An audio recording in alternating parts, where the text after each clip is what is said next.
Hello again, it's Mike here with another restoration project. This time it's the Glendale Jumbo, also known as the Glendale Elephant. The reason I say jumbo is because quite often the word jumbo is embedded on the top of the machine just here, although it doesn't appear to be the case right now. We know it's a Glendale machine, of course, because it's got the traditional trademarks, the word Glendale, and manufactured by Glendale down here as well. It appears to have been sited in an amusements arcade for some time, and we know it was built in 1989 because on the back of the door, which I've taken off just here, we've got the original paperwork here with some diagnostics and schematics there, and it's got the 20th of March 1989 at the top left. So let's have a look at the machine. It's a traditional elephant shape, feminine, very feminine indeed, and it does work very well as well.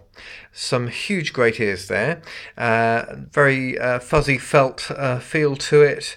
Looking at the brochure, the eyes, the plastic around the eyes have obviously yellowed. There is an isotrack mode, so I may get interrupted by that in just a few moments' time.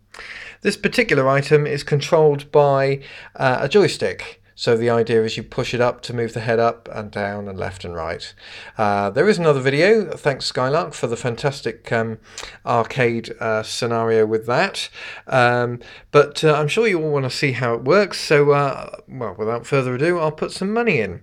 It is programmed for 3 times 10p coins, but I've set it today, oh look at that terrible scratching on the plastic there.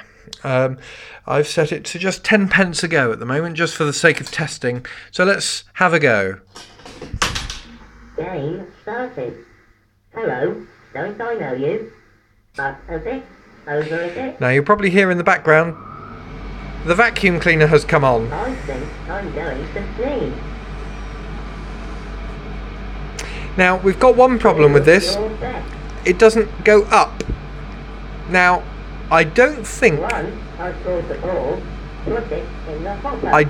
there's a problem with the joystick, because after a while, if you don't vend anything, it will do it for you, and I'll show you. It goes into a fully automatic mode and the head moves up and down anyway. So I'm just going to show you the fact that it does move left and right and down, but it won't go up. So I think it might be a micro switch in the joystick that's faulty. Anyway, I'll let it run for a couple of seconds, and eventually we'll run out of time, and it will run all on its own. I think I'm going to sleep. I'll raise my head if you put the stick up.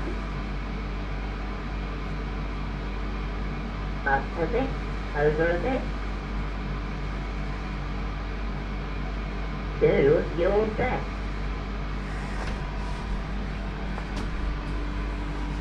Here we go. It realises that there's nobody actually winning anything, so it goes up and down. See?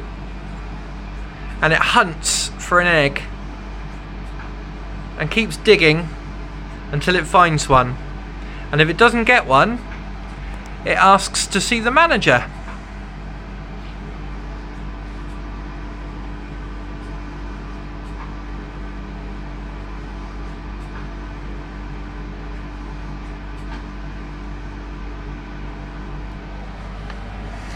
Listen. Unable to send an egg. Please call the manager. So we know. Don't forget to come back and see me again. So we know very well from that the head does move up and down. Come on. So I'm just going to unplug it for a moment. So we know that the head does move up quite well.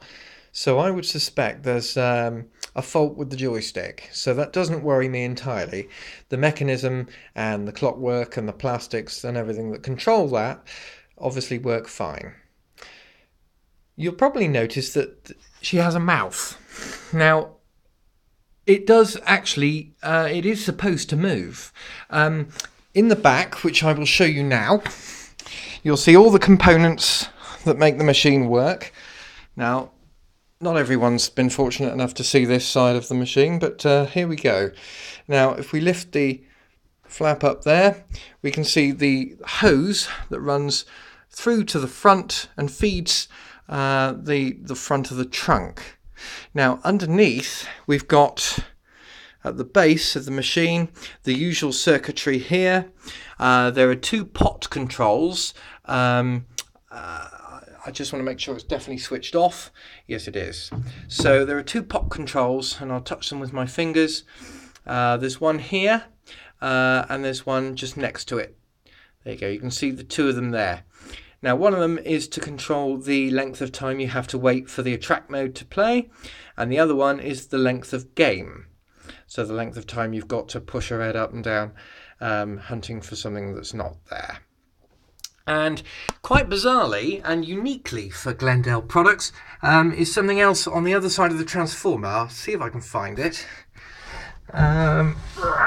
Climbing underneath. I don't know if you can see. Ah, yes, there we are. Just above where it says D1, there's a slight variation control, and that controls the pitch of the voice, which is quite a rarity. But there we go. There's obviously the coin mech there, only one in use.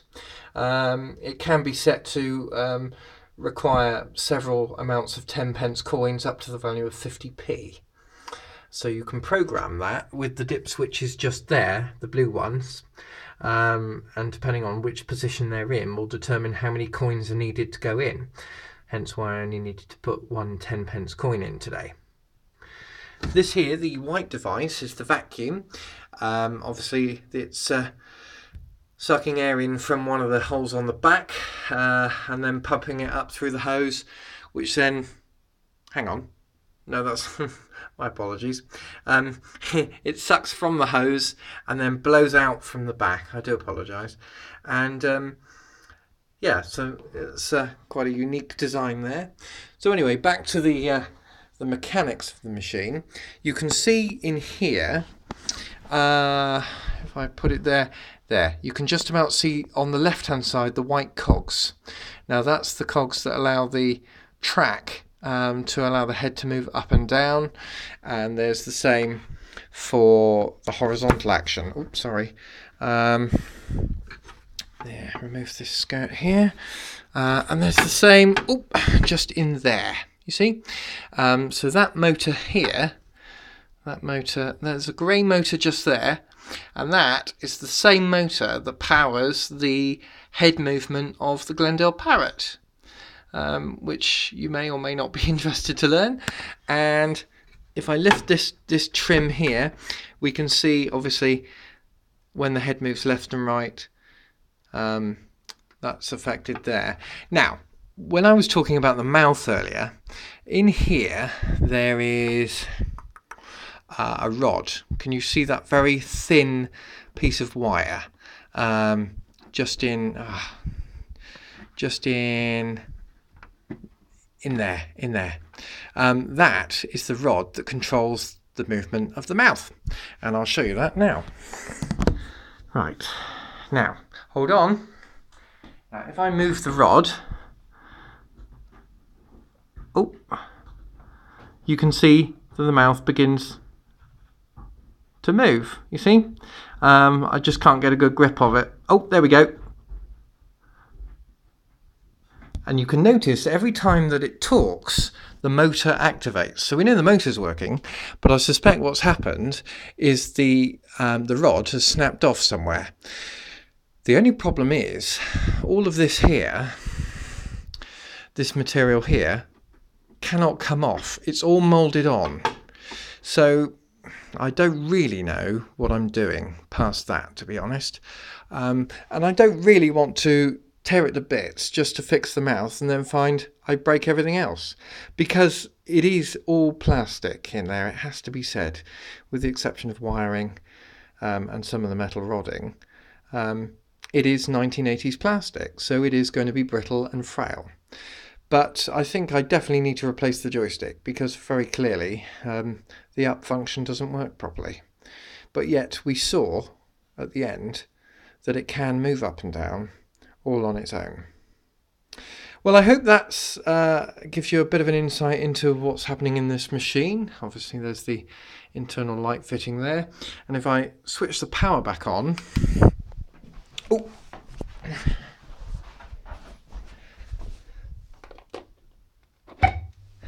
There we go. Use the stick to make me move. That's the sound that always plays when you activate the power. And yeah, so nothing exciting about a light fitting, but it's nice to have one. The Parrots didn't come with one as standard, and that's about it really. But for those of you who really love this sort of thing, I'll just give you one more glimpse of the circuitry. The circuitry there. All the usual things, the relays. Bear in mind, it's very good for 1980s technology. It is quite primitive, which helps when it comes to fixing things, because it's quite easy to find out what the problem is.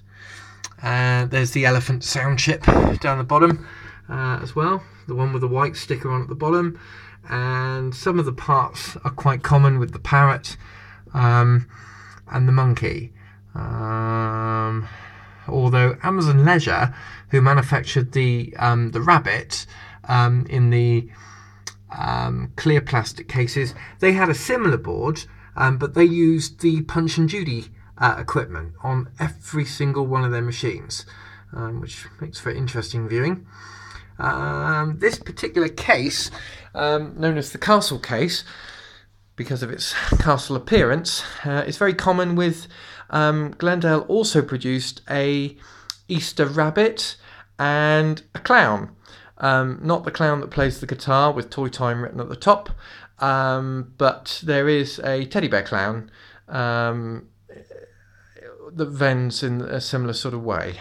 So I really hope this has given you a pleasurable experience, and perhaps maybe if I get time I might fix that little rod in there, but I wouldn't know where it goes without tearing the thing to bits, and I don't really want to do that. So I hope that helps. Anyway, any questions, please don't hesitate to get in touch. Oh, and by the way, if you're interested in buying this, I am up for offers. Speak soon, bye.